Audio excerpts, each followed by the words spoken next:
Tsinghua professor says, economic contraction, era of mass concentrated consumption ends.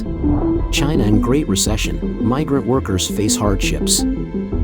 Dodging sanctions, China and Russia trade new copper disguised as scrap. China's capital market sluggish, hits decades low. Shenkun, CCPs reserve foundations completely destroyed amid infighting. It's all covered in today's China Truths. Tsinghua professor says, economic contraction, era of mass concentrated consumption ends. On April 15, the 21st Century Economic Report highlighted a speech by Tsinghua University's Professor Sun Liping, revealing that China is at a pivotal juncture in both its economy and consumer culture. Sun emphasized a seismic shift from an era of robust economic expansion to one of contraction. The long-standing model of intense, concentrated consumer spending is fading into obsolescence. Since China's economic opening, it has been at the forefront of a global consumer revolution, marked by uniform and collective spending habits. However, these patterns are now evolving from spontaneous, large-scale purchases to more regularized, deliberate consumption. This transformation suggests a definitive end to old spending behaviors. Amid these changes, Sun pointed out a troubling trend: the poor can't afford to spend, the middle class is hesitant, and the affluent are indecisive about their purchases. With consumer behavior increasingly fragmented and the economic landscape contracting, a drop in overall spending is inevitable. He noted, the large-scale consumerism we've seen was once tied to a technological revolution, now winding down. With no significant new innovations emerging, we find ourselves in a technological stalemate, where excess features in products like TVs and cars aren't justifiable.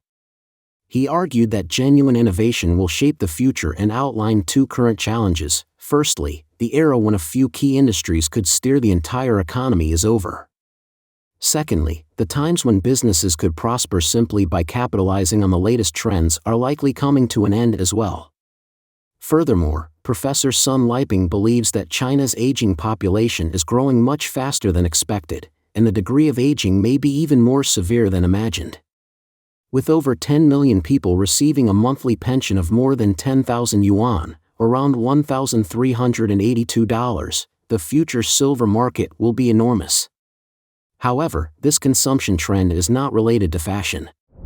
China in Great Recession, migrant workers face hardships. China is facing an economic downturn reminiscent of the Great Depression, marked by soaring unemployment rates nationwide. This crisis stems from extensive layoffs in countless factories and businesses, dwindling employment options for migrant workers, and the unprofitability of agriculture in rural areas, compounding the hardships for everyday citizens. Mr. Zhang, a farmer from Hezi in Shandong province, reported to NTD-TV that the collapse of the real estate and construction sectors has drastically reduced job opportunities, rendering agriculture an unsustainable livelihood. According to him, farming yields meager returns. An acre of land may bring in about 1,000 yuan annually, but operational costs consume half of this income, leaving the left as hardly enough to live on. In Harbin, another farmer, Dongshan, stated, the economy has tanked. Previously, there were waves of migrant workers, students, and returning locals. Now, those waves have ceased. With foreign investors pulling out, both the national economy and real estate markets have plummeted. They suggest farming as a viable re-employment strategy, but realistically, what jobs are available? It's a period of deep economic recession, where every sector is bleeding money, dissuading people from working. Mr. Sher, a welder from Zhangjiago, expressed the widespread despair among the working class, forced to travel great distances for any available work, illustrating the dire state of job scarcity. Similarly, Mr. Liang from Guangxi highlighted the dire situations in Beijing and Guangdong, where business closures have transformed once thriving areas into what he described as ghost towns. He said, "We're nearing the end." The lack of job opportunities has become so acute that some young people have resorted to selling their blood to cope with high costs and severe economic fluctuations. Overall, these accounts paint a bleak picture of an economy in steep decline, where traditional industries falter, new job opportunities vanish, and the societal fabric is stretched to its limits. Dodging sanctions, China and Russia trade new copper disguised as scrap. 3 insiders have revealed a scheme by Russia and the Chinese Communist Party to circumvent Western sanctions. They are trading new copper wire materials, cleverly disguised as scrap, to exploit differences in tariff rates. This activity primarily occurs in the Xinjiang Uyghur Autonomous Region, where intermediaries shred the copper to make it look like scrap, helping it blend in and avoid higher tariffs. For instance, in Russia, the export tariff for new copper rods is only 7%, whereas scrap copper attracts a 10% tariff.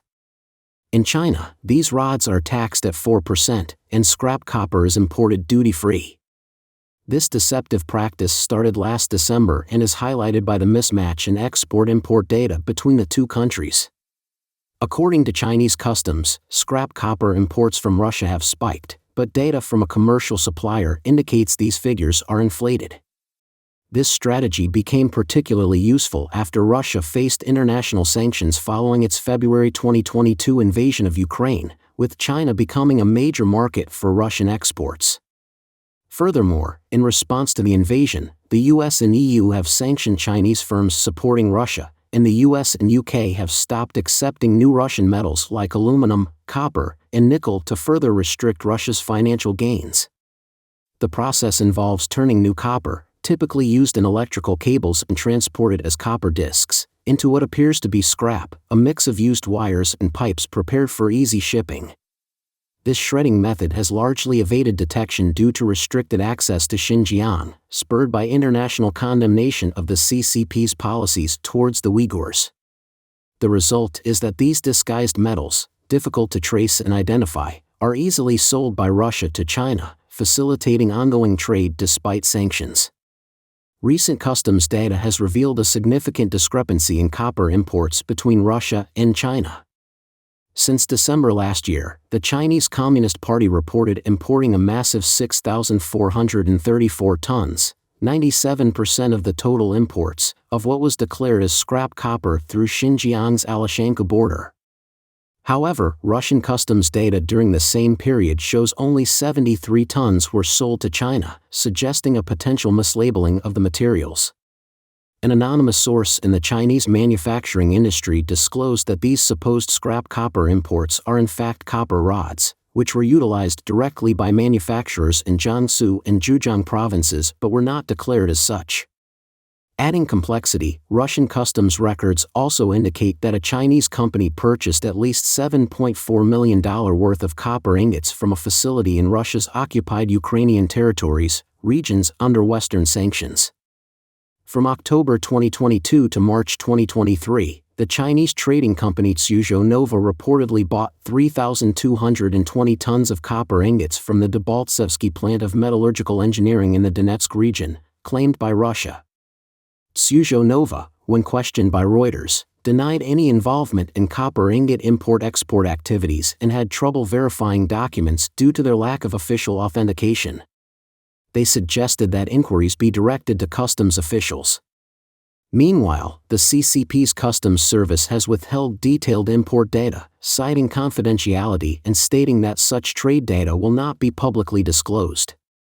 Public records show that from October 2022 to February 2023, China imported copper ingots from Russia worth $852 million.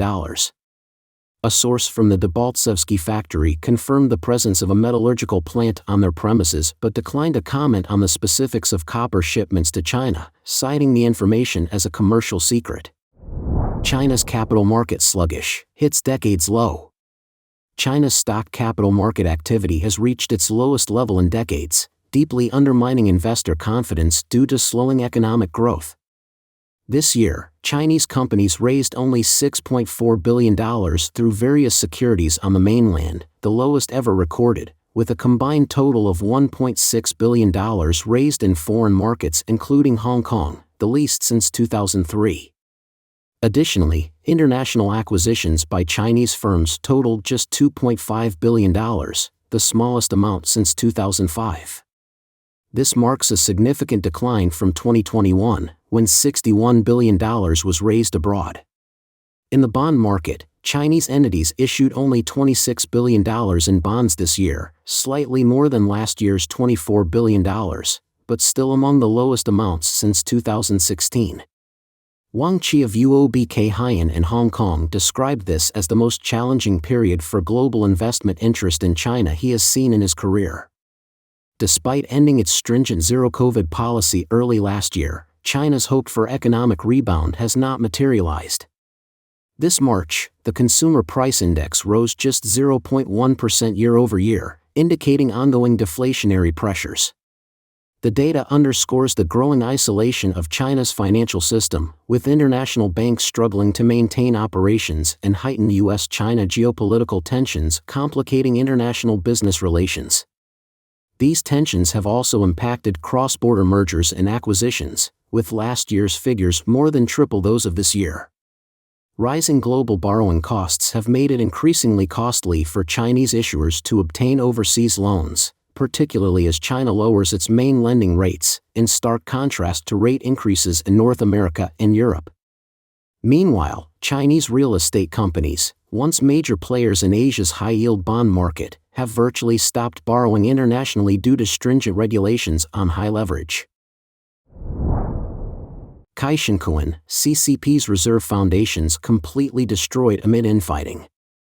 Recently, attention has been drawn again to Tsinghua, the current vice chairman of the Chinese People's Political Consultative Conference, due to a confidential letter leaked from George Wuck, former president of the EU Chamber of Commerce in China.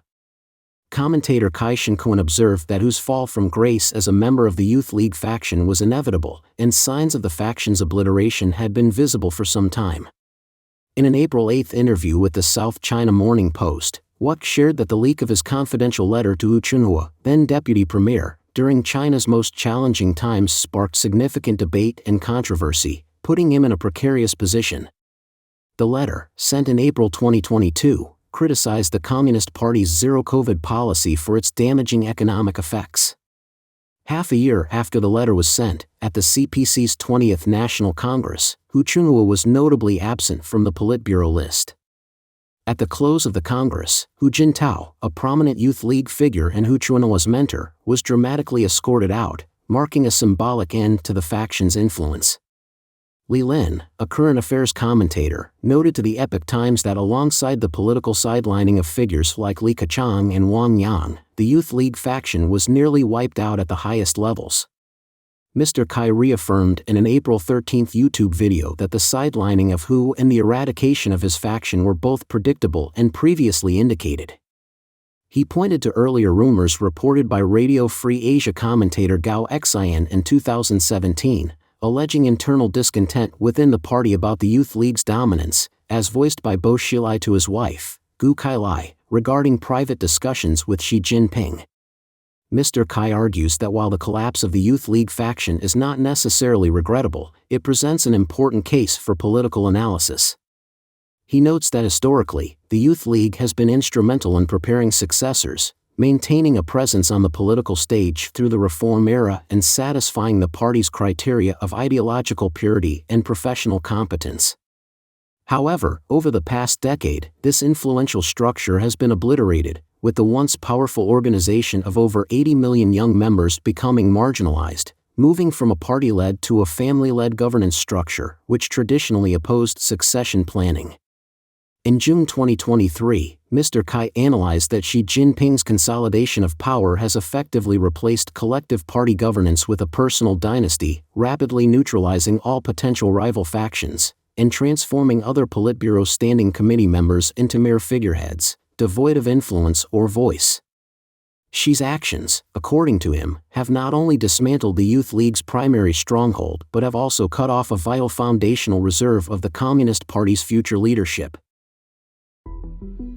Don't forget to leave a comment in the section below to share your opinions on today's topic with us. Make sure to like and subscribe to see more interesting topics from China Truths.